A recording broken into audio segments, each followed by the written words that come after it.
ਪਿਆਰੇ ਵਿਦਿਆਰਥੀਓ, ਮੈਂ ਇੰਦਰਪ੍ਰੀਤ ਸਿੰਘ ਧਾਮੀ, ਪੰਜਾਬੀ ਮਾਸਟਰ, ਸਰਕਾਰੀ ਸੈਕੰਡਰੀ ਸਕੂਲ ਦੁਬਲੀ, ਜ਼ਿਲ੍ਹਾ ਤਰਨਤਾਰਨ ਤੋਂ।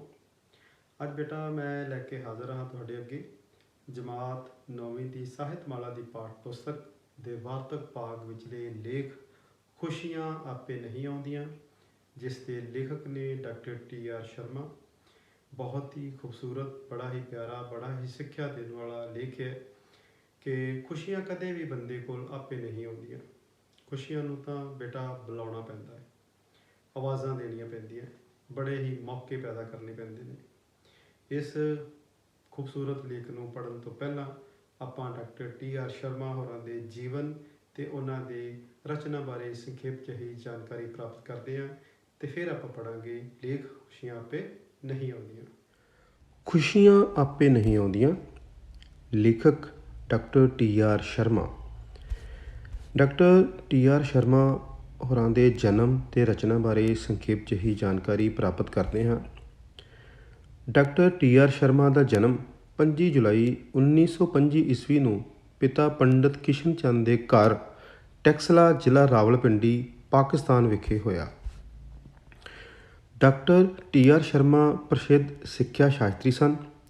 ਉਹ ਲੰਮਾ ਸਮਾਂ ਇੱਕ ਅਧਿਆਪਕ ਦੇ ਅਹੁਦੇ 'ਤੇ ਰਹੇ ਅਤੇ ਪੰਜਾਬੀ ਯੂਨੀਵਰਸਿਟੀ ਪਟਿਆਲਾ ਦੇ ਐਜੂਕੇਸ਼ਨ ਵਿਭਾਗ ਦੇ ਮੁਖੀ ਰਹੇ ਅਤੇ ਡੀਨ ਵਜੋਂ ਸੇਵਾ ਮੁਕਤ ਹੋਏ। ਆਪ ਪੰਜਾਬ ਸਕੂਲ ਸਿੱਖਿਆ ਬੋਰਡ ਦੀ ਅਕਾਦਮਿਕ ਕੌਂਸਲ ਦੇ ਮੈਂਬਰ ਵੀ ਰਹੇ। ਉਹਨਾਂ ਦਾ ਅਨੁਭਵ ਖੇਤਰ ਕਾਫੀ ਵਿਸ਼ਾਲ ਸੀ। ਉਹਨਾਂ ਦੀ ਵਾਰਤਕ ਰਸੀਲੇ ਅਤੇ ਕਲਾਮਾਈ ਢੰਗ ਨਾਲ ਪਾਠਕਾਂ ਦੇ ਮਨਾਂ ਵਿੱਚ ਆਦਰਸ਼, ਆਸ ਅਤੇ ਸਾਹਸ ਦੀ ਜੋਤ ਜਗਾਉਣ ਦੇ ਸਮਰੱਥ ਹੈ। ਉਹਨਾਂ ਦੇ ਲੇਖਾਂ ਵਿੱਚ ਖੁਸ਼ਹਾਲ ਅਤੇ ਉਸਾਰੂ ਸਮਾਜ ਦੀ ਝਲਕ ਪ੍ਰਤੱਖ ਨਜ਼ਰ ਆਉਂਦੀ ਹੈ। ਆਪ ਜੀ ਦੀਆਂ ਪੁਸਤਕਾਂ ਦੀ ਗਿਣਤੀ ਕਾਫੀ ਹੈ, ਜਿਨ੍ਹਾਂ ਵਿੱਚੋਂ ਨੇ ਛਿੱਕਾ ਵੀ ਗਿਆ, ਚਿੜੀ ਵੀ ਗਈ, ਕੀ ਹੈ ਜ਼ਿੰਦਗੀ, ਜ਼ਮੀਰ ਅਤੇ ਹੋਰ ਲੇਖ, ਚੰਗੇਰੇ ਜੀਵਨ ਲਈ ਪ੍ਰੇਰਨਾ, ਖੁਸ਼ੀ ਦੀ ਭਾਲ ਵਿੱਚ, ਹੱਸਦੇ ਚਿਹਰੇ, ਪੂਰੇ ਚੰਦ ਦਾ ਜਾਦੂ, ਪੰਜਾਬੀ ਦੀਆਂ ਜੜ੍ਹਾਂ ਵਿੱਚ ਗੰਗਾ ਜਲ, ਛੋਟੀਆਂ ਛੋਟੀਆਂ ਕੀੜੀਆਂ, ਵੱਡੇ ਵੱਡੇ ਵਿਚਾਰ, ਕਬੀਰਾ ਖੜਾ ਬਾਜ਼ਾਰ ਮੇਂ ਮਾਂਗੇ ਸਭ ਕੀ ਖੈਰ, ਪੁਰਾਣੇ ਰਸਤਿਆਂ ਦੇ ਨਵੇਂਪਨ ਦੀ ਬਣੋ, ਜ਼ਿੰਦਗੀ ਪੁੱਛਦੀ ਹੈ। ਇਹ ਆਪ ਦੀਆਂ ਪ੍ਰਸਿੱਧ ਪੁਸਤਕਾਂ ਹਨ। ਆਪ ਨੂੰ ਭਾਸ਼ਾ ਵਿਭਾਗ ਵੱਲੋਂ ਸ਼੍ਰੋਮਣੀ ਸਾਹਿਤਕਾਰ ਪੁਰਸਕਾਰ, ਮਿਲੇਨੀਅਮ ਸਮਾਜਿਕ ਵਿਗਿਆਨੀ ਪੁਰਸਕਾਰ, ਸਰਬੋਤਮ ਅਧਿਆਪਕ ਅਵਾਰਡ ਵੀ ਮਿਲੇ। ਗੁਰੂ ਨਾਨਕ ਦੇਵ ਯੂਨੀਵਰਸਿਟੀ ਅੰਮ੍ਰਿਤਸਰ ਵੱਲੋਂ ਆਪ ਜੀ ਨੂੰ ਆਜੀਵਨ ਫੈਲੋਸ਼ਿਪ ਵੀ ਪ੍ਰਦਾਨ ਕੀਤੀ ਗਈ। ਆਪ 2009 ਵਿੱਚ ਇਸ ਫਾਨੀ ਸੰਸਾਰ ਨੂੰ ਸਦਾ ਲਈ ਛੱਡ ਕੇ ਚਲੇ ਗਏ। ਵਿਦਿਆਰਥੀਓ, ਇਹ ਪੜ੍ਹਿਆ ਸੀ ਆਪਾਂ ਡਾਕਟਰ TR ਸ਼ਰਮਾ ਹੋਰਾਂ ਦੇ ਜੀਵਨ ਬਾਰੇ ਅਤੇ ਸੰਖੇਪ 'ਚ ਉਹਨਾਂ ਦੀ ਰਚਨਾ ਬਾਰੇ। ਇਹ ਗੱਲ ਆਪਾਂ ਪੜ੍ਹੀ ਸੀਗੀ ਕਿ ਉਹਨਾਂ ਦੀ ਜਿਹੜੀ ਲਿਖਣੀਆਂ ਲੇਖਾਂ ਵਿੱਚ ਬੜੀ ਹੀ ਖੁਸ਼ਹਾਲ ਅਤੇ ਉਸਾਰੂ ਜ਼ਿੰਦਗੀ ਦੀ ਗੱਲ ਹੋਈ ਆ। ਸੋ ਜਿਹੜਾ ਲੇਖ ਅੱਜ ਆਪਾਂ ਪੜ੍ਹਨ ਲੱਗੇ ਹਾਂ, ਖੁਸ਼ੀਆਂ ਆਪੇ ਨਹੀਂ ਆਉਂਦੀਆਂ, ਇਸ ਦੇ ਵਿੱਚ ਵੀ ਖੁਸ਼ਹਾਲ ਅਤੇ ਉਸਾਰੂ ਜ਼ਿੰਦਗੀ ਦੀ ਗੱਲ ਹੈ। ਅਤੇ ਆਓ ਬੇਟਾ ਆਪਾਂ ਪੜ੍ਹਦੇ ਹਾਂ ਪਾਠ ਖੁਸ਼ੀਆਂ ਆਪੇ ਨਹੀਂ ਆਉਂਦੀਆਂ। ਬੇਟਾ ਬਿਲਕੁਲ ਠੀਕ, ਡਾਕਟਰ TR ਸ਼ਰਮਾ ਹੋਰਾਂ ਨੇ ਇਹ ਗੱਲ ਬੜੀ ਹੀ ਖੂਬਸੂਰਤ ਢੰਗ ਨਾਲ ਆਖੀ ਹੈ, ਬੜੀ ਹੀ ਵਧੀਆ ਗੱਲ ਆਖੀ ਹੈ, ਸਿੱਖਿਆਦਾਇਕ ਆ ਕਿ ਖੁਸ਼ੀਆਂ ਕਦੇ ਵੀ ਆਪੇ ਸਾਡੇ ਕੋਲ ਚੱਲ ਕੇ ਨਹੀਂ ਆਉਂਦੀਆਂ। ਖੁਸ਼ੀਆਂ ਨੂੰ ਤਾਂ ਬੁਲਾਉਣਾ ਪੈਂਦਾ, ਆਵਾਜ਼ਾਂ ਦੇਣੀਆਂ ਪੈਂਦੀਆਂ, ਹਾਕਾਂ ਮਾਰਨੀਆਂ ਪੈਂਦੀਆਂ, ਫਿਰ ਸਾਡੇ ਕੋਲ ਜਾ ਕੇ ਖੁਸ਼ੀਆਂ ਆਉਂਦੀਆਂ। ਲੇਖਕ ਬੜੀ ਹੀ ਖੂਬਸੂਰਤ ਇੱਕ ਮਿਸਾਲ ਦਿੰਦੇ ਨੇ ਕਿ ਖੁਸ਼ੀਆਂ ਰੁੱਖਾਂ ਨਾਲ ਲੱਗਣ ਵਾਲੇ ਕੋਈ ਪੱਤੇ ਵੀ ਨਹੀਂ ਨੇ, ਕੋਈ ਫਲ ਵੀ ਨਹੀਂ ਹੈ ਕਿ ਤੁਹਾਡਾ ਮਨ ਕੀਤਾ ਖੁਸ਼ ਹੋਣ ਦਾ, ਪੱਤਾ ਤੋੜ ਲਿਆ, ਫਲ ਤੋੜ ਲਿਆ ਅਤੇ ਖੁਸ਼ ਹੋ ਗਏ। ਅਜਿਹਾ ਨਹੀਂ ਹੈ। ਨਾ ਹੀ ਖੁਸ਼ੀਆਂ ਗਰਮੀਆਂ ਜਾਂ ਸਰਦੀਆਂ ਜਾਂ ਕਿਸੇ ਹੋਰ ਬਹਾਰਾਂ ਦੇ ਮੌਸਮ ਨੇ। ਤੁਸੀਂ ਉਡੀਕਿਆ, ਖੁਸ਼ੀਆਂ ਦਾ ਮੌਸਮ ਆਇਆ, ਫਿਰ ਉਡੀਕੋਗੇ ਨਵਾਂ ਮੌਸਮ ਆ ਜਾਵੇਗਾ। ਅਜਿਹਾ ਵੀ ਨਹੀਂ ਹੈ, ਕਿਉਂਕਿ ਖੁਸ਼ੀਆਂ ਤਾਂ ਜਿਹੜਾ ਉਹ ਤੁਹਾਨੂੰ ਬੁਲਾਉਣੀਆਂ ਪੈਂਦੀਆਂ, ਸੱਦਣਾ ਪੈਂਦਾ। ਅਜਿਹੇ ਮੌਸਮਾਂ ਵਰਗੀਆਂ ਖੁਸ਼ੀਆਂ ਵੀ ਨਹੀਂ ਹੁੰਦੀਆਂ। ਅਤੇ ਲੇਖਕ ਦੱਸਦੇ ਨੇ ਕਿ ਖੁਸ਼ੀਆਂ ਜਿਹੜੀਆਂ ਉਹਨਾਂ ਨੂੰ ਖੁਸ਼ੀਆਂ ਦੀਆਂ ਬਹੁਤ ਸਾਰੀਆਂ ਕਿਸਮਾਂ ਨੇ। ਠੀਕ ਹੈ, ਸਭ ਤੋਂ ਪਹਿਲਾਂ ਉਹ ਜ਼ਿਕਰ ਕਰਦੇ ਨੇ ਕਿ ਇੱਕ ਹੁੰਦੀ ਹੈ ਨਿੱਜੀ ਖੁਸ਼ੀ, ਜਿਹਦਾ ਸੰਬੰਧ ਸਿਰਫ ਅਤੇ ਸਿਰਫ ਤੁਹਾਡੇ ਨਾਲ ਆ। ਤੁਸੀਂ ਕਈ ਵਾਰੀ ਆਪਣੇ ਆਪ 'ਚ ਕੋਈ ਕੰਮ ਕਰਕੇ, ਕਿਸੇ ਨੂੰ ਕੋਈ ਚੀਜ਼ ਵੇਖ ਕੇ, ਕਿਸੇ ਦੀ ਕੋਈ ਮਦਦ ਕਰਕੇ, ਕਿਸੇ ਦਾ ਕੋਈ ਕੰਮ ਕਰਕੇ ਖੁਸ਼ ਹੁੰਦੇ ਹੋ, ਉਹਦੇ ਨਾਲ ਤੁਹਾਡਾ ਕੋਈ ਦੋਸਤ ਮਿੱਤਰ, ਤੁਹਾਡਾ ਹੋਰ ਰਿਸ਼ਤੇਦਾਰ ਖੁਸ਼ ਨਹੀਂ ਹੁੰਦਾ, ਉਹ ਜਿਹੜੀ ਖੁਸ਼ੀ ਆ ਉਸ ਨੂੰ ਆਖਿਆ ਜਾਂਦਾ ਹੈ ਨਿੱਜੀ ਖੁਸ਼ੀ, ਜਿਹਦਾ ਸੰਬੰਧ ਸਿਰਫ ਤੇ ਸਿਰਫ ਤੁਹਾਡੇ ਤੱਕ ਹੀ ਰਹਿੰਦਾ ਹੈ। ਫਿਰ ਬੇਟਾ ਇਸ ਤੋਂ ਬਾਅਦ ਅਗਲੀ ਕਿਸਮ ਆਉਂਦੀ ਹੈ ਖੁਸ਼ੀਆਂ ਦੀ, ਉਹ ਹੁੰਦੀ ਆ ਪਰਿਵਾਰਕ ਖੁਸ਼ੀ। ਜਦੋਂ ਤੁਸੀਂ ਕੋਈ ਖੁਸ਼ੀ ਆਪਣੇ ਪਰਿਵਾਰ ਤੇ ਜੀਆਂ ਨਾਲ ਬੈਠ ਕੇ ਮਨਾਉਂਦੇ ਹੋ, ਉਹਨਾਂ ਨਾਲ ਸਾਂਝੀ ਕਰਦੇ ਹੋ, ਜਾਂ ਉਹ ਤੁਹਾਡੇ ਨਾਲ ਸਾਂਝੀ ਕਰਦੇ ਨੇ, ਉਸ ਨੂੰ ਆਖਿਆ ਜਾਂਦਾ ਹੈ ਪਰਿਵਾਰਕ ਖੁਸ਼ੀ, ਜਾਂ ਉਹ ਕਿਸਮ ਹੁੰਦੀ ਹੈ ਪਰਿਵਾਰਕ ਖੁਸ਼ੀ ਦੀ। ਅਗਲੀ ਬੇਟਾ ਕਿਸਮ ਹੈਗੀ ਆ ਸਮਾਜਿਕ ਖੁਸ਼ੀ। ਜਦੋਂ ਤੁਸੀਂ ਨਿੱਜ ਤੋਂ ਪਰਿਵਾਰ ਵੱਲ ਪਾਸੇ ਜਾਂਦੇ ਹੋ ਤੇ ਫਿਰ ਤੁਹਾਡਾ ਅਗਲਾ ਜਿਹੜਾ ਦਾਇਰਾ ਆਉਂਦਾ ਹੈ ਉਹ ਹੁੰਦਾ ਸਮਾਜ। ਉਹ ਖੁਸ਼ੀਆਂ ਸਮਾਜ ਦੇ ਵਿੱਚ ਕਿਵੇਂ ਅਸੀਂ ਜਿਹੜੀਆਂ ਪੈਦਾ ਕਰਦੇ ਹਾਂ ਜਾਂ ਜੇ ਕਿਵੇਂ ਮਾਣਦੇ ਹਾਂ।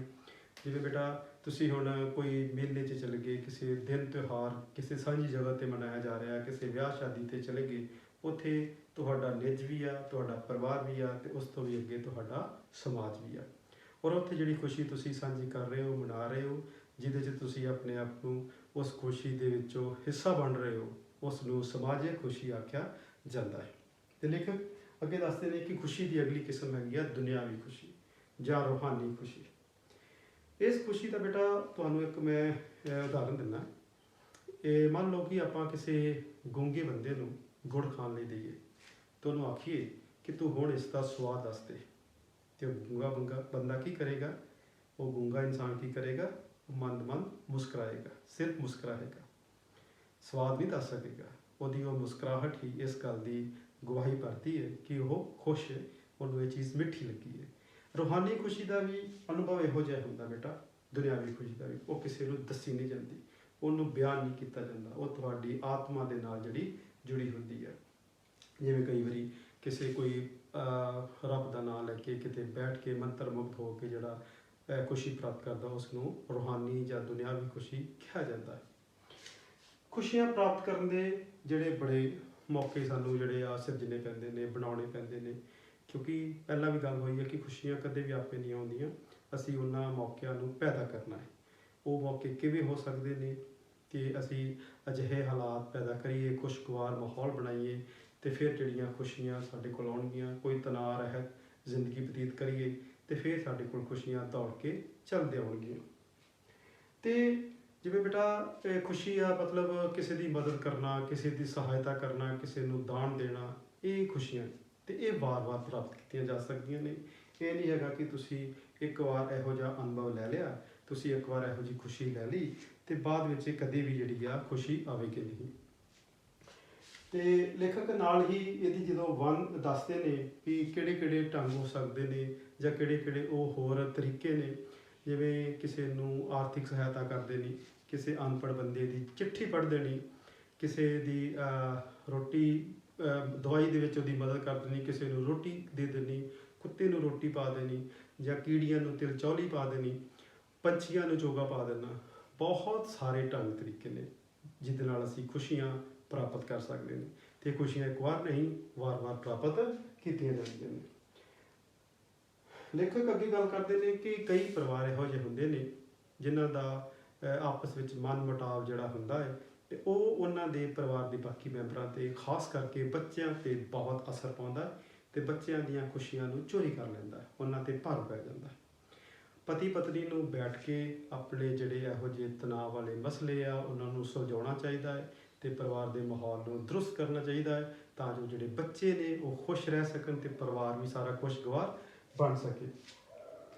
ਤੇ ਅੱਗੇ ਜਾ ਕੇ ਲੇਖਕ ਦੱਸਦੇ ਨੇ ਕਿ ਸਾਡੇ ਆਂਢ ਗੁਆਂਢ ਗਲੀ ਦੇ ਵਿੱਚ, ਸਾਡੇ ਸਕੂਲ ਦਫ਼ਤਰ, ਸਾਡੇ ਕਾਲਜ ਯੂਨੀਵਰਸਿਟੀ, ਜਿੱਥੇ ਵੀ ਤੁਸੀਂ ਕਿਤੇ ਰਹਿੰਦੇ ਹੋ, ਕੋਈ ਨਾ ਕੋਈ ਖੁਸ਼ ਮਿਜ਼ਾਜ ਹਸਤੀ ਜ਼ਰੂਰ ਹੁੰਦੀ ਹੈ। ਤੁਹਾਡੇ ਆਸ-ਪਾਸ ਜ਼ਰੂਰ ਇਹੋ ਜਿਹਾ ਕੋਈ ਸ਼ਖਸ ਹੋਵੇਗਾ, ਕੋਈ ਬਸ਼ਿੰਦਾ ਹੋਵੇਗਾ, ਆਦਮੀ ਹੋਵੇਗਾ ਜਿਹੜਾ ਤੁਹਾਨੂੰ ਬਹੁਤ ਹਸਾਉਂਦਾ ਹੈ, ਖੁਸ਼ ਕਰਦਾ ਹੈ, ਚੁਟਕਲੇ ਸੁਣਾ ਦਿੰਦਾ। ਉਹਦੇ ਗੱਲ ਕਰਨ ਦਾ ਢੰਗ, ਉਹਦੀਆਂ ਗੱਲਾਂ ਵਿਚਲਾ ਰਸ, ਉਹਦੀਆਂ ਗਤੀਵਿਧੀਆਂ ਤੁਹਾਨੂੰ ਬਹੁਤ ਹੀ ਖੁਸ਼ੀ ਜਿਹੜੀ ਹੈ ਪ੍ਰਦਾਨ ਕਰਦੀਆਂ ਨੇ।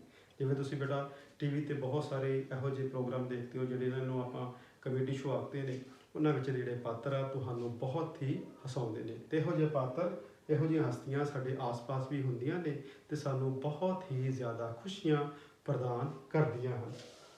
ਤੇ ਖੁਸ਼ੀਆਂ ਨੂੰ ਸੱਦਾ ਦੇਣ ਦੇ ਢੰਗ ਸਾਡੇ ਵੱਡੇ ਵਡੇਰਿਆਂ ਨੇ ਬਹੁਤ ਸਾਰੇ ਇਹੋ ਜਿਹੇ ਢੰਗ ਜਿਹੜੇ ਬਣਾਏ ਨੇ, ਜਿਹੜੇ ਇਹੋ ਜਿਹੇ ਤਰੀਕੇ ਸਿਰਜੇ ਨੇ ਜਿਨ੍ਹਾਂ ਦੇ ਨਾਲ ਅਸੀਂ ਖੁਸ਼ੀਆਂ ਪ੍ਰਾਪਤ ਕਰ ਸਕਦੇ ਹਾਂ। ਜਿਵੇਂ ਕੋਈ ਦਿਨ ਤਿਉਹਾਰ ਮਨਾਉਣਾ, ਗੁਰਪੁਰਬ ਮਨਾਉਣਾ, ਕਿਸੇ ਨੂੰ ਦਾਨ ਦੇ ਦੇਣਾ, ਕਿਤੇ ਕੋਈ ਨਲਕਾ ਲਗਵਾ ਦੇਣਾ, ਕੋਈ ਗਰਾਹੀ ਲੈਣ ਵਾਲਾ ਆਇਆ ਉਹਨੂੰ ਪੈਸੇ ਦੇ ਦੇਣੇ, ਕਿਤੇ ਕੋਈ ਲੜਕੀਆਂ ਨੂੰ ਜਾਂ ਕੰਜਕਾਂ ਨੂੰ ਘਰ ਬੁਲਾ ਕੇ ਉਹਨਾਂ ਦੀ ਸੇਵਾ ਕਰਨੀ।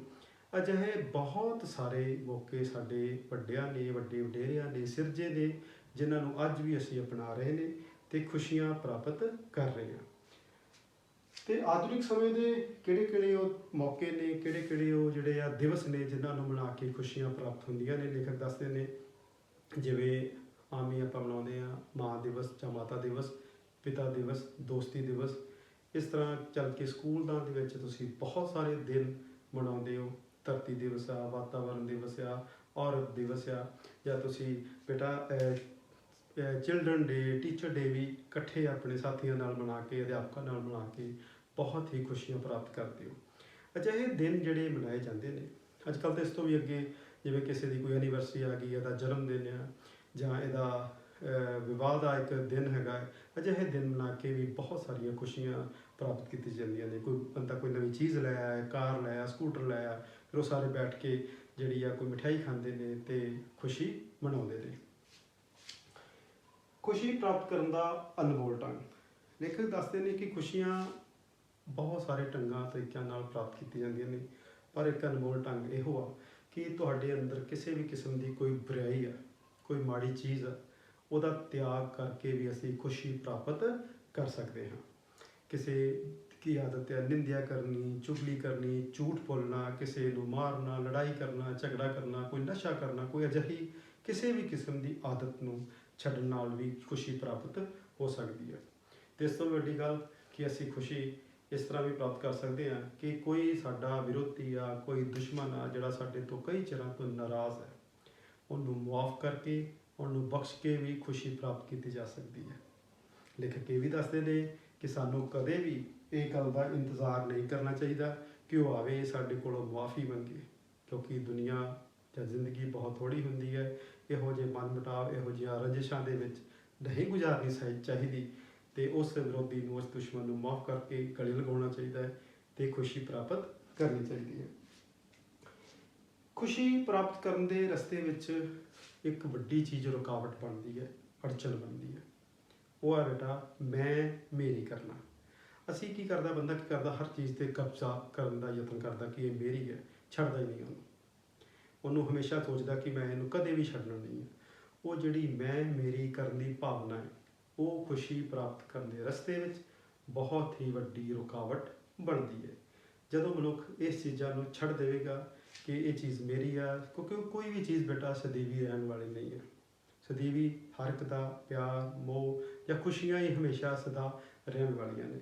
ਤੁਸੀਂ ਕਈ ਵਾਰੀ ਆਪਣੇ ਦੋਸਤਾਂ ਨਾਲ ਬਿਤਾਏ ਪਲ ਜਾਂ ਉਹ ਚੀਜ਼ਾਂ ਯਾਦ ਕਰ ਕਰਕੇ ਖੁਸ਼ ਹੁੰਦੇ ਹੋ ਕਿ ਫਲਾਣੇ ਨੇ ਇਸ ਤਰ੍ਹਾਂ ਕੀਤਾ ਸੀ, ਫਲਾਣੇ ਨੇ ਇਸ ਤਰ੍ਹਾਂ ਕੀਤਾ ਸੀ, ਕਿਉਂਕਿ ਖੁਸ਼ੀਆਂ ਦੀ ਤਾਂ ਹਮੇਸ਼ਾ ਹੀ ਉਮਰ ਆ। ਚੀਜ਼ਾਂ ਤਾਂ ਆਉਂਦੀਆਂ ਨੇ, ਟੁੱਟ ਜਾਂਦੀਆਂ ਨੇ ਅਤੇ ਨਵੀਆਂ ਆ ਜਾਂਦੀਆਂ ਨੇ, ਪਰੰਤੂ ਜੇ ਅਸੀਂ ਉਹਨਾਂ ਚੀਜ਼ਾਂ ਨੂੰ ਮੈਂ ਮੇਰੀ ਕਰਕੇ, ਉੱਤੇ ਅਧਿਕਾਰ ਹੀ ਕਰਕੇ, ਕਬਜ਼ਾ ਕਰਕੇ ਰੱਖੀਏ ਅਤੇ ਫਿਰ ਅਸੀਂ ਖੁਸ਼ੀ ਪ੍ਰਾਪਤ ਨਹੀਂ ਕਰ ਸਕਦੇ। ਖੁਸ਼ੀਆਂ ਕਦੇ ਵੀ ਜਨਮ ਤੋਂ ਨਹੀਂ ਮਿਲਦੀਆਂ। ਬਿਲਕੁਲ ਠੀਕ ਹੈ, ਡਾਕਟਰ ਟੀ ਆਰ ਸ਼ਰਮਾ ਬਹੁਤ ਹੀ ਵਧੀਆ ਗੱਲ ਆਖਦੇ ਨੇ ਕਿ ਬੰਦੇ ਨੂੰ ਕਦੇ ਵੀ ਖੁਸ਼ੀਆਂ ਸ਼ੁਰੂ ਤੋਂ ਜਾਂ ਬਚਪਨ ਤੋਂ ਜਾਂ ਉਹਦੇ ਜਨਮ ਤੋਂ ਹੀ ਨਹੀਂ ਮਿਲਦੀਆਂ।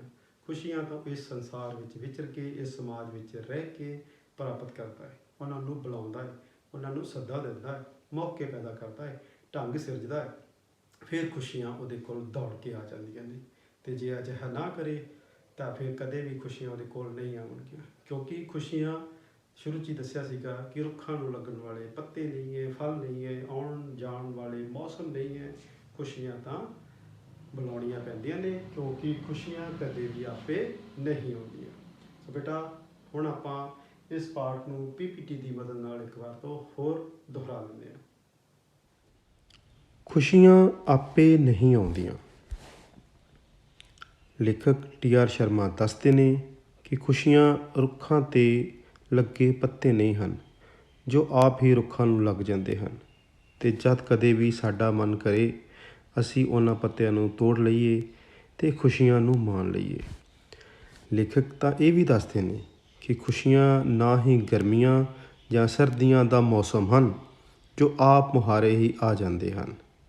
ਖੁਸ਼ੀਆਂ ਨੂੰ ਤਾਂ ਆਵਾਜ਼ਾਂ ਦੇਣੀਆਂ ਪੈਂਦੀਆਂ ਨੇ, ਖੁਸ਼ੀਆਂ ਨੂੰ ਤਾਂ ਹਾਕਾਂ ਮਾਰਨੀਆਂ ਪੈਂਦੀਆਂ ਨੇ, ਖੁਸ਼ੀਆਂ ਨੂੰ ਤਾਂ ਬੁਲਾਉਣਾ ਪੈਂਦਾ ਹੈ ਅਤੇ ਉਹਨਾਂ ਵਾਸਤੇ ਰਸਤੇ ਬਣਾਉਣੇ ਪੈਂਦੇ ਨੇ। ਇਹਨਾਂ ਰਸਤਿਆਂ 'ਤੇ ਹੀ ਚੱਲ ਕੇ ਖੁਸ਼ੀਆਂ ਸਾਡੇ ਤੱਕ ਆਉਂਦੀਆਂ ਨੇ, ਸਾਡੇ ਦੁਆਰ 'ਤੇ ਦਸਤਕ ਦਿੰਦੀਆਂ ਨੇ। ਖੁਸ਼ੀਆਂ ਸਾਡੀ ਲੋੜ ਅਨੁਸਾਰ ਹੁੰਦੀਆਂ ਨੇ। ਕਿਤੇ ਖੁਸ਼ੀ ਮਿੰਟ 2 ਮਿੰਟ ਦੀ, ਕਿਤੇ ਖੁਸ਼ੀ ਨਿੱਕੀ ਜਾਂ ਵੱਡੀ, ਨਿੱਜੀ, ਪਰਿਵਾਰਕ, ਸਮੂਹਿਕ, ਦੁਨਿਆਵੀ ਜਾਂ ਰੂਹਾਨੀ ਖੁਸ਼ੀ। ਜਿਹੜੀ ਖੁਸ਼ੀ 1-2 ਪਲ ਵਾਸਤੇ ਆਉਂਦੀ ਹੈ ਉਹ ਵੀ ਸਾਨੂੰ ਆਨੰਦ ਦਿੰਦੀ ਹੈ, ਸਦਾ ਰਹਿਣ ਵਾਲੀ ਖੁਸ਼ੀ ਵੀ ਆਨੰਦ ਦਿੰਦੀ ਹੈ।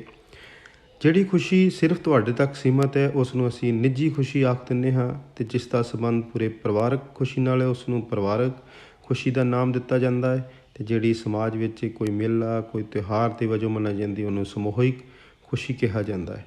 ਅਤੇ ਜਿਸ ਖੁਸ਼ੀ ਦਾ ਅਨੁਭਵ ਤੁਹਾਡੀ ਰੂਹ ਨੂੰ ਹੋਵੇ ਉਸ ਨੂੰ ਦੁਨਿਆਵੀ ਜਾਂ ਰੂਹਾਨੀ ਖੁਸ਼ੀ ਕਿਹਾ ਜਾਂਦਾ ਹੈ। ਅਜਿਹੀਆਂ ਖੁਸ਼ੀਆਂ ਨੂੰ ਪ੍ਰਾਪਤ ਕਰਨ ਦਾ ਹੀਲਾ ਕਰਨਾ ਪੈਂਦਾ ਹੈ, ਉਹਨਾਂ ਨੂੰ ਬੁਲਾਉਣਾ ਪੈਂਦਾ ਹੈ। ਉਹ ਕਦੇ ਵੀ ਆਪ ਚੱਲ ਕੇ ਤੁਹਾਡੇ ਬੂਹੇ 'ਤੇ ਨਹੀਂ ਆਉਂਦੀਆਂ। ਅਤੇ ਖੁਸ਼ੀਆਂ ਪ੍ਰਾਪਤ ਕਰਨ ਦੇ ਬਹੁਤ ਸਾਰੇ ਸਾਧਨ ਹੁੰਦੇ ਨੇ, ਜਿਨ੍ਹਾਂ ਵਿੱਚੋਂ ਨੇ ਕਿਸੇ ਲੋੜਵੰਦ ਦੀ ਆਰਥਿਕ ਸਹਾਇਤਾ ਕਰਦੇ ਨੇ, ਅਤੇ ਜਾਂ ਕਿਸੇ ਰੋਂਦੇ ਬੱਚੇ ਨੂੰ ਚੁੱਪ ਕਰਵਾਉਣਾ, ਕਿਸੇ ਮੰਗਤੇ ਨਾਲ ਗੱਲ ਕਰ ਲੈਣਾ, ਕਿਸੇ ਦੀ ਵਿੱਤੀ ਸਹਾਇਤਾ ਕਰਦੇ ਨੇ, ਉਸ ਨੂੰ ਪੈਸੇ ਦੇ ਦੇਣੇ, ਜਾਂ ਕੁੱਤੇ ਨੂੰ ਰੋਟੀ ਪਾ ਦੇਣੀ। ਕੀੜੀਆਂ ਨੂੰ ਤਿਲਚੌਲੀ ਦੇਣ ਨਾਲ, ਤਿਲਚੌਲੀ ਪਾਉਣ ਨਾਲ ਵੀ ਖੁਸ਼ੀ ਪ੍ਰਾਪਤ ਹੁੰਦੀ ਹੈ। ਕੋਈ ਬੂਟਾ ਜਾਂ ਪੌਦਾ ਲਗਾਉਣਾ ਵੀ ਖੁਸ਼ੀ ਪ੍ਰਾਪਤ ਕਰਨ ਦਾ ਇੱਕ ਸਾਧਨ ਹੈ। ਕਿਸੇ ਅਨਪੜ੍ਹ ਦੀ ਚਿੱਠੀ ਨੂੰ ਪੜ੍ਹ ਕੇ ਉਸ ਨੂੰ ਉਸਦੇ ਪਿਆਰੇ ਦਾ ਅਹਿਸਾਸ ਕਰਵਾ ਦੇਣਾ ਵੀ ਖੁਸ਼ੀ ਪ੍ਰਾਪਤ ਕਰਨ ਦਾ ਇੱਕ ਸਾਧਨ ਹੈ। ਕਿਸੇ ਦਾ ਭਾਰ ਚੁਕਾਉਣਾ, ਬੋਝ ਚੁਕਾਉਣਾ, ਕਿਸੇ ਦੀ ਗੰਢ ਉਸਦੇ ਸਿਰ 'ਤੇ ਰੱਖ ਦੇਣੀ, ਇਹ ਵੀ ਖੁਸ਼ੀ ਪ੍ਰਾਪਤ ਕਰਨ ਦਾ ਇੱਕ ਵੱਡਾ ਸਾਧਨ ਹੈ। ਅਤੇ ਰੱਬ ਦਾ ਨਾਮ ਲੈਣਾ, ਇਹ ਵੀ ਉਸ ਤੋਂ ਅਲੱਗ ਇੱਕ ਖੁਸ਼ੀ ਪ੍ਰਾਪਤ ਕਰਨ ਦਾ ਹੋਰ ਸਾਧਨ ਹੈ। ਕਿਸੇ ਮਰੀਜ਼ ਦੀ ਦਵਾਈ ਲਿਆ ਕੇ ਦੇ ਦੇਣੀ ਖੁਸ਼ੀ ਪ੍ਰਾਪਤ ਕਰਨ ਦਾ ਇੱਕ ਹੋਰ ਵੱਡਾ ਸਾਧਨ ਬਣ ਜਾਂਦਾ ਹੈ। ਲੇਖਕ ਦੱਸਦੇ ਨੇ ਕਿ ਮੈਂ ਬਹੁਤ ਸਾਰੇ ਪਰਿਵਾਰਾਂ ਨੂੰ ਜਾਣਦਾ ਹੈ ਜਿਨ੍ਹਾਂ ਦੇ ਮਾਹੌਲ ਦਾ ਬਾਕੀ ਜੀਆਂ 'ਤੇ ਬੜਾ ਹੀ ਬੁਰਾ ਅਸਰ ਪੈਂਦਾ ਹੈ। ਮੀਆਂ ਬੀਵੀ ਆਪਸ 'ਚ ਲੜੇ ਰਹਿੰਦੇ ਨੇ, ਇੱਕ ਦੂਜੇ ਨਾਲ ਮੂੰਹ ਵਟਾਈ ਬੈਠੇ ਰਹਿੰਦੇ ਨੇ, ਪਰ ਉਹਨਾਂ ਦੀ ਤਕਰਾਰ, ਉਹਨਾਂ ਦੀ ਰੰਜਿਸ਼ ਉਹਨਾਂ ਦੇ ਬੱਚਿਆਂ 'ਤੇ ਬੜਾ ਅਸਰ ਪਾਉਂਦੀ ਹੈ। ਅਤੇ ਉਹਨਾਂ ਨੂੰ ਮਿਲ ਬੈਠ ਕੇ ਆਪਸੀ ਮਸਲੇ ਸੁਲਝਾਉਣੇ ਚਾਹੀਦੇ ਨੇ, ਅਤੇ ਪਰਿਵਾਰ ਦੇ ਮਾਹੌਲ ਨੂੰ ਬਹੁਤ ਹੀ ਖੁਸ਼ਗਵਾਰ ਬਣਾਉਣ ਦੀ ਲੋੜ ਹੁੰਦੀ ਹੈ। ਸਾਡੇ ਆਂਢ ਗੁਆਂਢ, ਗਲੀ ਮੁਹੱਲੇ, ਦਫ਼ਤਰ ਦੇ ਵਿੱਚ, ਸਕੂਲ, ਕਾਲਜ, ਯੂਨੀਵਰਸਿਟੀ ਦੇ ਵਿੱਚ ਹਮੇਸ਼ਾ ਖਿੜੇ ਮੱਥੇ ਅਤੇ ਔਕੜਾਂ ਵਿੱਚ ਵੀ ਖੁਸ਼ ਰਹਿਣ ਵਾਲੇ ਲੋਕ ਹੁੰਦੇ ਨੇ, ਜਿਹੜੇ ਆਪ ਤਾਂ ਖੁਸ਼ ਹੁੰਦੇ ਹੀ ਨੇ ਬਲਕਿ ਦੂਜਿਆਂ ਨੂੰ ਵੀ ਬਹੁਤ ਖੁਸ਼ੀ ਦਿੰਦੇ ਨੇ, ਦੂਜਿਆਂ ਨੂੰ ਵੀ ਬਹੁਤ ਸਾਰੀ ਖੁਸ਼ੀ ਵੰਡਦੇ ਨੇ। ਅਜਿਹੇ ਲੋਕ ਨਾ ਸਿਰਫ ਆਪਣੇ ਆਪ ਤੱਕ ਹੀ ਖੁਸ਼ੀ ਨੂੰ ਰੱਖਦੇ ਨੇ, ਪਰ ਦੂਜਿਆਂ ਦੇ ਜਿਹੜੀ ਤਣਾਅ ਹੁੰਦਾ ਹੈ, ਦੂਜਿਆਂ ਦਾ ਜਿਹੜਾ ਬੋਝ ਹੁੰਦਾ ਹੈ, ਉਹਨੂੰ ਵੀ ਬਹੁਤ ਹੱਦ ਤੱਕ ਜਿਹੜਾ ਖਤਮ ਕਰਦੇ ਨੇ। ਬੇਟਾ ਤੁਹਾਡੇ ਵੀ ਆਸ-ਪਾਸ ਅਜਿਹੇ ਬੰਦੇ ਜ਼ਰੂਰ ਹੋਣਗੇ ਜਿਹੜੇ ਤੁਹਾਨੂੰ ਅਜਿਹਾ ਹਸਾ ਕੇ ਬਹੁਤ ਸਾਰੀਆਂ ਖੁਸ਼ੀਆਂ ਦਿੰਦੇ ਨੇ, ਵੰਡਦੇ ਨੇ। ਇਹੋ ਜਿਹੇ ਜਿਹੜੇ ਆਸ-ਪਾਸ ਰਹਿਣ ਵਾਲੇ ਬੰਦੇ ਨੇ ਉਹ ਹਮੇਸ਼ਾ ਮੁਸੀਬਤਾਂ ਅਤੇ ਔਕੜਾਂ ਨਾਲ ਉਹਨਾਂ ਨੇ ਘੁਲਣ ਦੀ ਆਦਤ ਪਾਈ ਹੁੰਦੀ ਹੈ, ਅਤੇ ਇਹ ਬੰਦੇ ਕਦੇ ਵੀ ਕਿਸੇ ਵੀ ਮੁਸੀਬਤ ਵੇਲੇ ਘਬਰਾਉਂਦੇ ਨਹੀਂ, ਰੋਂਦੇ ਪਿੱਟਦੇ ਨਹੀਂ, ਬਸ ਥੋੜ੍ਹਾ ਜਿਹਾ ਯੋਜਨਾਬੰਦੀ ਤੋਂ ਕੰਮ ਲੈਂਦੇ ਨੇ, ਵਿਉਂਤ ਤੋਂ ਕੰਮ ਲੈਂਦੇ ਨੇ, ਅਤੇ ਇਹਨਾਂ ਦੀ ਇਹ ਵਿਉਂਤ ਹੀ ਇਹਨਾਂ ਨੂੰ ਵੱਡੀ ਤੋਂ ਵੱਡੀ ਮੁਸ਼ਕਿਲ ਦੇ ਵਿੱਚੋਂ ਬਾਹਰ ਕੱਢ ਦਿੰਦੀ ਹੈ, ਅਤੇ ਇਹ ਆਪਣੇ ਆਪ ਨੂੰ ਖੁਸ਼ਗਵਾਰ ਬਣਾ ਲੈਂਦੇ ਨੇ। ਇਸ ਤੋਂ ਬਿਨਾਂ ਸਾਡੇ ਵੱਡੇ ਵਡੇਰਿਆਂ ਵੱਲੋਂ ਕੱਢੇ ਗਏ ਖੁਸ਼ੀਆਂ ਨੂੰ ਸੱਦਾ ਦੇਣ ਦੇ ਬਹੁਤ ਸਾਰੇ ਢੰਗ ਨੇ। ਵੱਡੇ ਵਡੇਰਿਆਂ ਵੱਲੋਂ ਮਨਾਏ ਜਾਣੇ ਦਿਨ, ਤਿਉਹਾਰ, ਵਿਆਹ ਸ਼ਾਦੀ ਦੀਆਂ ਰਸਮਾਂ ਰੀਤਾਂ, ਕੰਜਕਾਂ ਨੂੰ ਬੁਲਾਉਣਾ, ਕਿਸੇ ਦੀ ਮਦਦ ਕਰ ਦੇਣੀ, ਕਿਤੇ ਖੂਹ ਲਗਵਾ ਦੇਣਾ, ਕਿਤੇ ਨਲਕਾ ਲਗਵਾ ਦੇਣਾ ਵਰਗੇ ਇਹੋ ਜਿਹੇ ਬਹੁਤ ਸਾਰੇ ਛੋਟੇ ਛੋਟੇ ਢੰਗ ਨੇ ਜਿਹੜੇ ਅਸੀਂ ਰਸਮਾਂ ਵਜੋਂ, ਰੀਤਾਂ ਵਜੋਂ ਨਿਭਾਉਂਦੇ ਹਾਂ ਅਤੇ ਖੁਸ਼ੀਆਂ ਨੂੰ ਸੱਦਾ ਦਿੰਦੇ ਹਾਂ। ਅਤੇ ਇਹਨਾਂ ਮੌਕਿਆਂ 'ਤੇ ਇਹ ਖੁਸ਼ੀਆਂ ਸਾਡੇ ਘਰਾਂ 'ਚ ਚੱਲ ਕੇ, ਸਾਡੇ ਪਰਿਵਾਰਾਂ ਕੋਲ ਚੱਲ ਕੇ ਆਉਂਦੀਆਂ ਨੇ, ਅਤੇ ਅਸੀਂ ਖੁਸ਼ੀਆਂ ਨੂੰ ਰੱਜ ਕੇ ਸਾਰੇ ਹੀ ਮਾਣਦੇ ਹਾਂ। ਆਧੁਨਿਕ ਸਮੇਂ ਵਿੱਚ ਵੀ ਵੱਖ-ਵੱਖ ਦਿਨ ਜਾਂ ਮੌਕਿਆਂ ਨੂੰ ਮਨਾ ਕੇ ਖੁਸ਼ੀਆਂ ਦੀ ਪ੍ਰਾਪਤੀ ਕੀਤੀ ਜਾਂਦੀ ਹੈ। ਬੇਟਾ ਜਿਵੇਂ ਸਕੂਲੀ ਸਿੱਖਿਆ ਦੇ ਵਿੱਚ ਤੁਸੀਂ ਧਰਤੀ ਦਿਵਸ ਮਨਾਉਣਾ, ਮਾਤਾ ਦਿਵਸ ਜਾਂ ਗਣਤੰਤਰ ਦਿਵਸ, ਸੁਤੰਤਰਤਾ ਦਿਵਸ, ਜਾਂ ਤੁਸੀਂ ਫਿਰ ਟੀਚਰ ਡੇ ਮਨਾਉਂਦੇ ਹੋ, ਚਿਲਡਰਨ ਡੇ ਮਨਾਉਂਦੇ ਹੋ, ਇਸੇ ਤਰ੍ਹਾਂ ਹੀ ਬਾਲ ਦਿਵਸ ਮਨਾਉਣਾ। ਅਤੇ ਇਹਨਾਂ ਹੀ ਦਿਨਾਂ ਦੇ ਵਿੱਚ ਵੰਡੇ ਜਾਂਦੇ ਤੋਹਫੇ, ਵੰਡੀਆਂ ਜਾਂਦੀਆਂ ਮੁਸਕਰਾਹਟਾਂ ਖੁਸ਼ੀਆਂ ਦੀ ਪ੍ਰਾਪਤੀ ਦਾ ਇੱਕ ਵੱਡਾ ਸਾਧਨ ਬਣਦੀਆਂ ਨੇ। ਇਸ ਤੋਂ ਬਿਨਾਂ ਖੁਸ਼ੀ ਪ੍ਰਾਪਤ ਕਰਨ ਦੇ ਬੜੇ ਹੀ ਅਨਮੋਲ ਢੰਗ ਨੇ। ਸਭ ਤੋਂ ਪਹਿਲਾਂ ਤਾਂ ਕਿਸੇ ਵੀ ਬੁਰੀ ਆਦਤ ਨੂੰ ਛੱਡ ਕੇ, ਮੁਆਫੀ ਮੰਗ ਕੇ ਅਤੇ ਖਿਮਾ ਕਰਕੇ ਖੁਸ਼ੀ ਪ੍ਰਾਪਤ ਹੁੰਦੀ ਹੈ। ਬਹੁਤ ਸਾਰੇ ਇਨਸਾਨਾਂ ਕੋਲ ਬੁਰੀਆਂ ਆਦਤਾਂ ਹੋ ਜਾਂਦੀਆਂ ਨੇ, ਆ ਜਾਂਦੀਆਂ ਨੇ। ਉਹਨਾਂ ਨੂੰ ਛੱਡ ਦੇਣਾ, ਉਹਨਾਂ ਦਾ ਤਿਆਗ ਕਰ ਦੇਣਾ, ਚਾਹੇ ਝੂਠ ਬੋਲਣਾ ਹੈ, ਨਿੰਦਿਆ ਕਰਨੀ ਆ, ਚੁਗਲੀ ਕਰਨੀ ਆ, ਕਿਸੇ ਨਾਲ ਲੜਾਈ ਝਗੜਾ ਕਰਨਾ ਹੈ, ਅਜਿਹੀਆਂ ਨਿੱਕੀਆਂ ਨਿੱਕੀਆਂ ਬੜੀਆਂ ਹੀ ਬੁਰੀਆਂ ਆਦਤਾਂ ਮਨੁੱਖ ਦੇ ਹਿੱਸੇ ਆ ਜਾਂਦੀਆਂ ਨੇ ਅਤੇ ਉਹਨਾਂ ਨੂੰ ਛੱਡ ਦੇਣਾ ਨਾਲ ਹੀ ਬੜੀ ਖੁਸ਼ੀ ਪ੍ਰਾਪਤ ਹੁੰਦੀ ਹੈ। ਦੂਸਰਾ, ਕਿਸੇ ਨੂੰ ਖਿਮਾ ਕਰਕੇ ਵੀ ਖੁਸ਼ੀ ਦੀ ਜਿਹੜੀ ਪ੍ਰਾਪਤੀ ਹੋ ਜਾਂਦੀ ਹੈ। ਮੁਆਫ ਕਰਨ ਦੇ ਨਾਲ ਹੀ ਖੁਸ਼ੀ ਮਿਲ ਜਾਂਦੀ ਹੈ। ਅਤੇ ਲੇਖਕ ਅੱਗੇ ਜਾ ਕੇ ਦੱਸਦੇ ਨੇ ਕਿ ਕੋਈ ਆਪਣਾ ਵਿਰੋਧੀ ਜਾਂ ਦੁਸ਼ਮਣ, ਉਹਨੂੰ ਜੇ ਅਸੀਂ ਮੁਆਫ ਕਰ ਦਈਏ ਅਤੇ ਆਪਣਾ ਸਮਝ ਲਈਏ ਤਾਂ ਵੀ ਬੜੀ ਖੁਸ਼ੀ ਜਿਹੜੀ ਆ, ਰੂਹਾਨੀ ਖੁਸ਼ੀ ਸਾਨੂੰ ਪ੍ਰਾਪਤ ਹੋ ਜਾਂਦੀ ਹੈ। ਲੇਖਕ ਇੱਥੇ ਇੱਕ ਹੋਰ ਗੱਲ ਵੀ ਦੱਸਦੇ ਨੇ ਕਿ ਕਿਸੇ ਵੀ ਵਿਰੋਧੀ ਜਾਂ ਦੁਸ਼ਮਣ ਕੋਲੋਂ ਸਾਨੂੰ ਇਹ ਇੰਤਜ਼ਾਰ ਨਹੀਂ ਕਰਨਾ ਚਾਹੀਦਾ ਕਿ ਉਹ ਆਵੇ ਅਤੇ ਸਾਡੇ ਕੋਲੋਂ ਮੁਆਫੀ ਮੰਗੇ, ਬਲਕਿ ਆਪਾਂ ਉਹਨੂੰ ਬਿਨਾਂ ਉਹਦੀ ਮੁਆਫੀ ਤੋਂ ਉਡੀਕੇ ਵੀ ਉਸ ਨੂੰ ਮੁਆਫ ਕਰ ਦਈਏ ਅਤੇ ਫਿਰ ਵੀ ਸਾਨੂੰ ਬਹੁਤ ਵੱਡੀ ਖੁਸ਼ੀ ਪ੍ਰਾਪਤ ਹੋ ਜਾਂਦੀ ਹੈ। ਪਰੰਤੂ ਖੁਸ਼ੀ ਪ੍ਰਾਪਤ ਕਰਨ ਦੇ ਰਸਤੇ ਵਿੱਚ ਬਹੁਤ ਸਾਰੀਆਂ ਰੁਕਾਵਟਾਂ ਆਉਂਦੀਆਂ ਨੇ। ਬੰਦਾ ਮੈਂ ਮੇਰੀ ਕਰਦਾ ਰਹਿੰਦਾ ਹੈ ਅਤੇ ਇਹ ਮੈਂ ਮੇਰੀ ਕਰਨ ਦੇ ਜਿਹੜੇ ਵਿਚਾਰ ਆ, ਖੁਸ਼ੀਆਂ ਦੇ ਰਸਤਿਆਂ ਵਿੱਚ ਅੜਚਨਾਂ ਬਣਦੇ ਨੇ, ਰੁਕਾਵਟਾਂ ਬਣਦੇ ਨੇ। ਕਦੇ ਵੀ ਖੁਸ਼ੀਆਂ ਇਸੇ ਢੰਗ ਨਾਲ ਪ੍ਰਾਪਤ ਨਹੀਂ ਹੋ ਸਕਦੀਆਂ ਕਿ ਅਸੀਂ ਮੈਂ ਮੇਰੀ ਦੀ ਜਿਹੜੀ ਆ ਰੱਟ ਲਗਾਈ ਰੱਖੀਏ। ਅਜਿਹੀ ਮੈਂ ਮੇਰੀ ਦੀ ਜਿਹੜੀ ਆ ਭਾਵਨਾ ਨੂੰ ਤਿਆਗਣਾ ਪਏਗਾ ਅਤੇ ਫਿਰ ਅਸੀਂ ਖੁਸ਼ੀਆਂ ਪ੍ਰਾਪਤ ਕਰ ਸਕਦੇ ਹਾਂ। ਕਿਉਂਕਿ ਕਈ ਵੀ ਖੁਸ਼ੀ ਜਨਮ ਤੋਂ ਹੀ ਬੰਦੇ ਨੂੰ ਨਹੀਂ ਮਿਲਦੀ। ਬੰਦਾ ਇਸ ਸਮਾਜ ਵਿੱਚ ਆਉਂਦਾ ਹੈ, ਇੱਥੇ ਰਹਿੰਦਾ ਹੈ, ਇੱਥੇ ਸੰਸਾਰ 'ਚ ਵਿਚਰਦਾ ਹੈ ਅਤੇ ਆ ਕੇ ਬਹੁਤ ਸਾਰੀਆਂ ਖੁਸ਼ੀਆਂ ਨੂੰ ਸੱਦਾ ਦਿੰਦਾ ਹੈ, ਉਹਨਾਂ ਦੇ ਮੌਕੇ ਪੈਦਾ ਕਰਦਾ ਹੈ ਅਤੇ ਆਪਣੇ ਜੀਵਨ ਨੂੰ ਖੁਸ਼ਹਾਲ ਬਣਾਉਂਦਾ ਹੈ। ਆਪਾਂ ਪੜ੍ਹਿਆ ਹੈ ਪਾਠ ਖੁਸ਼ੀਆਂ ਆਪੇ ਨਹੀਂ ਆਉਂਦੀਆਂ, ਅਤੇ ਹੁਣ ਕਰਦੇ ਹਾਂ ਆਪਾਂ ਇਸ 'ਤੇ ਅਭਿਆਸ। ਪਹਿਲਾ ਪ੍ਰਸ਼ਨ ਹੈ ਕਿ ਪਤੀ ਪਤਨੀ ਘਰ ਦਾ ਮਾਹੌਲ ਕਿਵੇਂ ਠੀਕ ਕਰ ਸਕਦੇ ਨੇ। ਆਪਾਂ ਪੜ੍ਹਿਆ ਸੀ ਕਿ ਪਤੀ ਪਤਨੀ ਆਰਾਮ ਨਾਲ ਬੈਠ ਕੇ ਜਿਹੜੇ ਵੀ ਮਸਲੇ ਦੀ ਕੋਈ ਤਣਾਅ ਆ, ਮਸਲਾ ਹੈ, ਉਹਨੂੰ ਸੁਲਝਾ ਕੇ ਘਰ ਦੇ ਮਾਹੌਲ ਨੂੰ ਬੜਾ ਹੀ ਸੁਖਾਂਤਮਈ ਬਣਾ ਸਕਦੇ ਨੇ। ਦੂਸਰਾ ਸਵਾਲ ਹੈ ਬੇਟਾ ਕਿ ਸਾਡੇ ਵੱਡੇ ਵਡੇਰਿਆਂ ਨੇ ਖੁਸ਼ੀਆਂ ਦੇ ਕਿਹੜੇ ਕਿਹੜੇ ਢੰਗ ਲੱਭੇ ਨੇ ਜਾਂ ਬਣਾਏ ਨੇ ਜਾਂ ਆਪਾਂ ਸੱਦਾ ਦਿੰਦੇ ਹਾਂ। ਬਹੁਤ ਸਾਰੇ ਬੇਟਾ ਅਜਿਹੇ ਮੌਕੇ ਨੇ, ਜਿਵੇਂ ਆਪਾਂ ਦਿਨ ਮਨਾਉਂਦੇ ਹਾਂ, ਤਿਉਹਾਰ ਮਨਾਉਂਦੇ ਹਾਂ, ਗੁਰਪੁਰਬ ਮਨਾਉਂਦੇ ਹਾਂ, ਲੋਕਾਂ ਨੂੰ ਮਿਠਾਈਆਂ ਵੰਡਦੇ ਹਾਂ, ਤੋਹਫੇ ਦਿੰਦੇ ਹਾਂ, ਕਿਸੇ ਨੂੰ ਦਾਨ ਦਿੰਦੇ ਹਾਂ। ਅਜਿਹੇ ਦਿਨ, ਅਜਿਹੇ ਮੌਕੇ ਖੁਸ਼ੀਆਂ ਨੂੰ ਸੱਦਾ ਦੇਣ ਹੁੰਦੇ ਨੇ। ਆਧੁਨਿਕ ਸਮੇਂ ਵਿੱਚ ਖੁਸ਼ੀਆਂ ਮਨਾਉਣ ਲਈ ਕਿਹੜੇ ਕਿਹੜੇ ਮੌਕੇ ਅਤੇ ਦਿਵਸ ਪ੍ਰਚਲਿਤ ਨੇ। ਬਹੁਤ ਸਾਰੇ ਮੌਕੇ, ਬਹੁਤ ਸਾਰੇ ਦਿਵਸ ਪ੍ਰਚਲਿਤ ਨੇ। ਜਿਵੇਂ ਬੇਟਾ ਮਾਂ ਦਿਵਸ ਮਨਾਉਣਾ, ਪਿਤਾ ਦਿਵਸ ਮਨਾਉਣਾ, ਦੋਸਤੀ ਨਾਲ ਸੰਬੰਧਿਤ ਦਿਵਸ ਨੇ। ਸਕੂਲਾਂ ਦੇ ਵਿੱਚ ਤੁਸੀਂ ਜਿਵੇਂ ਧਰਤੀ ਦਿਵਸ ਮਨਾਉਂਦੇ ਹੋ, ਇਸੇ ਤਰ੍ਹਾਂ ਹੀ ਚਿਲਡਰਨ ਡੇ, ਟੀਚਰ ਡੇ ਬਣਾ ਕੇ ਤੁਸੀਂ ਖੁਸ਼ੀਆਂ ਪ੍ਰਾਪਤ ਕਰਦੇ ਹੋ। ਲੇਖਕ ਅਨੁਸਾਰ ਦੁਸ਼ਮਣ ਨਾਲ ਕਿਹੋ ਜਿਹਾ ਵਿਵਹਾਰ ਕਰਕੇ ਖੁਸ਼ੀ ਪ੍ਰਾਪਤ ਕੀਤੀ ਜਾ ਸਕਦੀ ਹੈ। ਬਹੁਤ ਹੀ ਖੂਬਸੂਰਤ ਇਹਦਾ ਜਵਾਬ ਹੈ ਕਿ ਦੁਸ਼ਮਣ ਨੂੰ ਮੁਆਫ ਕਰਕੇ ਬੜੀ ਵੱਡੀ ਖੁਸ਼ੀ ਪ੍ਰਾਪਤ ਕੀਤੀ ਜਾ ਸਕਦੀ ਹੈ। ਅਸੀਂ ਇਹ ਵੀ ਆਸ ਨਹੀਂ ਰੱਖਣੀ ਕਿ ਦੁਸ਼ਮਣ ਸਾਡੇ ਕੋਲ ਮੁਆਫੀ ਮੰਗੇ। ਅਸੀਂ ਬਗੈਰ ਉਹਦਾ ਇਹ ਇੰਤਜ਼ਾਰ ਕੀਤਿਆਂ ਵੀ ਉਹਨੂੰ ਮੁਆਫ ਕਰ ਸਕਦੇ ਹਾਂ ਅਤੇ ਇਸ ਤਰ੍ਹਾਂ ਨਾਲ ਬੜੀ ਹੀ ਜਿਹੜੀ ਖੁਸ਼ੀ ਪ੍ਰਾਪਤ ਹੋਵੇਗੀ। ਖੁਸ਼ੀ ਪ੍ਰਾਪਤ ਕਰਨ ਦਾ ਅਨਮੋਲ ਢੰਗ ਕਿਹੜਾ ਹੈ? ਆਪਣੇ ਕੋਲ ਕਿਸੇ ਵੀ ਕਿਸਮ ਦੀ ਕੋਈ ਬੁਰਾਈ, ਉਹਦਾ ਤਿਆਗ ਕਰ ਦੇਣਾ। ਨਿੰਦਿਆ, ਚੁਗਲੀ, ਝੂਠ ਬੋਲਣਾ, ਕੋਈ ਪਾਪ ਕਰਨਾ, ਇਹਨੂੰ ਤਿਆਗਣਾ ਵੀ ਖੁਸ਼ੀ ਪ੍ਰਾਪਤ ਕਰਨ ਦਾ ਇੱਕ ਢੰਗ ਹੈ। ਖੁਸ਼ੀਆਂ ਪੈਦਾ ਹੋਣ ਵਿੱਚ ਮਨੁੱਖ ਦੀ ਕਿਹੜੀ ਭਾਵਨਾ ਰੁਕਾਵਟ ਬਣਦੀ ਹੈ? ਬੇਟਾ ਪੜ੍ਹਿਆ ਸੀ ਆਪਾਂ ਕਿ ਮੈਂ ਮੇਰੀ ਕਰਨਾ, ਇਹ ਬੜੀ ਵੱਡੀ ਰੁਕਾਵਟ ਬਣਦੀ ਹੈ ਖੁਸ਼ੀਆਂ ਪ੍ਰਾਪਤ ਕਰਨ ਦੇ ਰਸਤੇ ਵਿੱਚ। ਕੀ ਮਨੁੱਖ ਨੂੰ ਖੁਸ਼ੀ ਜਨਮ ਤੋਂ ਹੀ ਮਿਲਦੀ ਹੈ? ਲੇਖਕ ਅਨੁਸਾਰ ਬਿਲਕੁਲ ਨਹੀਂ। ਮਨੁੱਖ ਨੂੰ ਖੁਸ਼ੀ ਜਨਮ ਤੋਂ ਨਹੀਂ ਮਿਲਦੀ, ਬਲਕਿ ਇਸ ਸੰਸਾਰ ਵਿੱਚ, ਇਸ ਸਮਾਜ ਵਿੱਚ ਵਿਚਰਦਿਆਂ ਬਹੁਤ ਸਾਰੇ ਮੌਕੇ ਪੈਦਾ ਕਰਦਾ ਹੈ, ਉਹਨਾਂ ਨੂੰ ਆਵਾਜ਼ਾਂ ਦਿੰਦਾ ਹੈ ਅਤੇ ਖੁਸ਼ੀਆਂ ਪ੍ਰਾਪਤ ਕਰਦਾ ਹੈ। ਸੋ ਮੈਂ ਆਸ ਕਰਦਾ ਹਾਂ ਬੇਟਾ ਕਿ ਤੁਹਾਨੂੰ ਇਹ ਪਾਠ ਟੀ ਆਰ ਸ਼ਰਮਾ ਹੋਰਾਂ ਦਾ ਖੁਸ਼ੀਆਂ ਆਪੇ ਨਹੀਂ ਆਉਂਦੀਆਂ, ਸਮੇਂ ਲੱਗ ਗਿਆ ਹੋਵੇਗਾ ਤੇ ਤੁਸੀਂ ਇਹ ਸਾਰੇ ਹੀ ਅਭਿਆਸ ਆਪਣੀਆਂ ਕਾਪੀਆਂ ਤੇ ਨੋਟ ਕਰ ਲਵੋਗੇ। ਫਿਰ ਕਿਸੇ ਦਿਨ ਕੋਈ ਹੋਰ ਪਾਠ ਲਾ ਕੇ ਹਾਜ਼ਰ ਹੋਵਾਂਗਾ। ਤਦ ਤੱਕ ਬਹੁਤ ਬਹੁਤ